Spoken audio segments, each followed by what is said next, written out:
तारखेला मी उपोषणाला बसणार आहे, तुमच्यावर वैयक्तिक नाव घेऊन टीका केली, संपणार आहेत हे प्रश्न कशा पद्धतीने संपतील?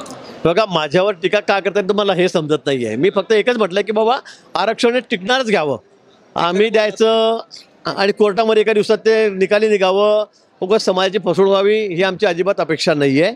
आणि म्हणून टिकणारं आरक्षण पण घ्या एवढंच मी म्हटलं होतं. त्यामुळे त्यांना माझा राग आलेला दिसतोय. मी दुसरं तर काही बोललेलो नाही. मी 5 वेळा मीच त्यांना जाऊन भेटलो, मीच त्याच्याशी बोलणी करत होतो.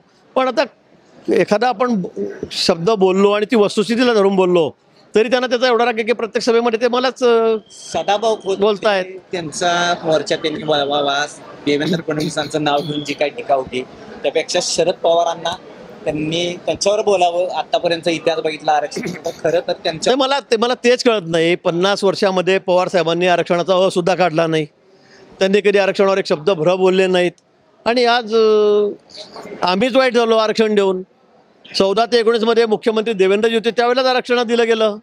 आता दुर्दैवाने सुप्रीम कोर्टामध्ये ठाकरेजींचं सरकार असताना उद्धवजींचं त्यावेळेला ते नाकारलं गेलं. वस्तुस्थिती आहे.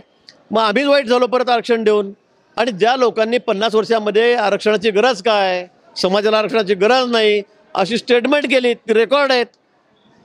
आज तुम्ही त्यांचा बोलबाला करतात आणि आम्हाला ज्यांनी आरक्षण दिलं त्यांच्यावर टीका टिप्पणी करतात. मला वाटतं हे योग्य नाही. आरक्षण देवेंद्रजींनीच त्यावेळेला 5 वर्ष मुख्यमंत्री असताना त्या ठिकाणी दिलेलं होतं.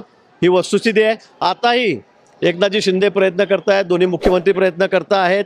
आमची भूमिका स्पष्ट आहे, आरक्षण आम्हाला द्यायचंच आहे, परंतु ते टिकणारं असलं पाहिजे. कोर्टामध्ये कुठे ते नकारता कामा नये ही आमची त्यामागची